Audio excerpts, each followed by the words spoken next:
Hi hello ನಮಸ್ಕಾರ. ನಾನು ಶಂಶೀರ್ ಬುಡೋಳಿ. ನಿಮಗೆ ಗೊತ್ತಿರಬಹುದು, ಯಾವುದೇ ಚುನಾವಣೆ ಬಂದರೂ ನಮ್ಮ ರಾಜ್ಯದ ಸಕ್ಕರೆ ನಗರ ಖ್ಯಾತಿಯ ಮಂಡ್ಯ ಜಿಲ್ಲೆ ಸಾಕಷ್ಟು ಸುದ್ದಿಯಲ್ಲಿರುತ್ತೆ.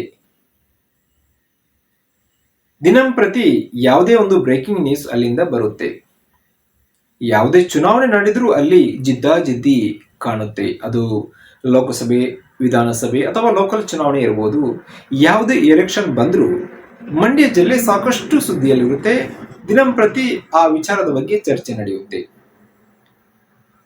ಸದ್ಯ ಮಂಡ್ಯ ಜಿಲ್ಲೆಯ ನಗರಸಭೆ ಹಾಗೂ ಪುರಸಭೆಗಳ ಅಧ್ಯಕ್ಷ ಹಾಗೂ ಉಪಾಧ್ಯಕ್ಷ ಸ್ಥಾನದ ಚುನಾವಣೆ ನಡೆಯಲಿಕ್ಕಿದೆ.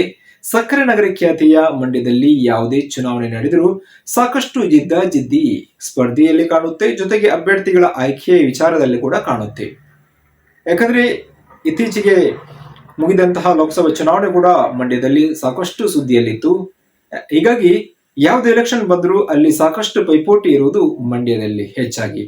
ಇನ್ನು ಸದ್ಯ ಲೋಕಲ್ ಬಾಡಿ ಎಲೆಕ್ಷನ್ ಕೂಡ ಸಾಕಷ್ಟು ಸುದ್ದಿಯಲ್ಲಿದೆ. ಅಲ್ಲಿ ಜಿದ್ದಾಜಿದ್ದಿ ಏರ್ಪಟ್ಟಿದೆ. ಯಾಕಂದ್ರೆ ಕೇಂದ್ರ ಸಚಿವ ಎಚ್.ಡಿ. ಕುಮಾರಸ್ವಾಮಿ ಹಾಗೂ ರಾಜ್ಯ ಸಚಿವ ಚಲುವರಾಯಸ್ವಾಮಿ ಈ ಒಂದು ಚುನಾವಣೆಯನ್ನ ಪ್ರತಿಷ್ಠೆಯಾಗಿ ತೆಗೆದುಕೊಂಡಿದ್ದಾರೆ. ಮಾಜಿ ಸಿಎಂ ಎಚ್.ಡಿ. ಕುಮಾರಸ್ವಾಮಿ ಇವರು ಮಂಡ್ಯದಿಂದ ಗೆಲುವು ಸಾಧಿಸಿ ಇದೀಗ ಕೇಂದ್ರದ ಸಚಿವರು ಕೂಡ ಆಗಿದ್ದಾರೆ. ಹೀಗಾಗಿ ಎಲ್ಲಾ ಚುನಾವಣೆಗಳನ್ನು ಕೂಡ ಅವರು ಗಮನಹರಿಸಬೇಕಾಗಿದೆ.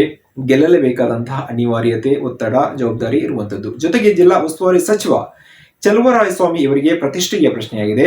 ಲೋಕಲ್ ಫೈಟ್ ಸಾಕಷ್ಟು ಕುತೂಹಲ ಮೂಡಿಸಿದೆ. ಮಂಡ್ಯ ನಗರಸಭೆ ಅಧ್ಯಕ್ಷ ಹಾಗೂ ಉಪಾಧ್ಯಕ್ಷ ಚುನಾವಣೆ ಇದೇ ತಿಂಗಳು 28ರಂದು ನಡೆಯಲಿದೆ.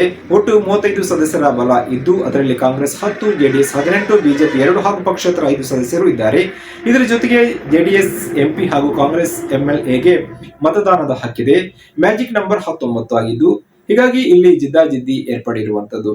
ಜೊತೆಗೆ ಎಚ್.ಡಿ. ಕುಮಾರಸ್ವಾಮಿ ಹಾಗೂ ಚಲುವರಾಯಸ್ವಾಮಿ ಇವರ ನಡುವೆ ಸಾಕಷ್ಟು ಒಂದು ಪ್ರತಿಷ್ಠೆಯ ಪ್ರಶ್ನೆ ಕೂಡ ಮೂಡಿರುವಂಥದ್ದು.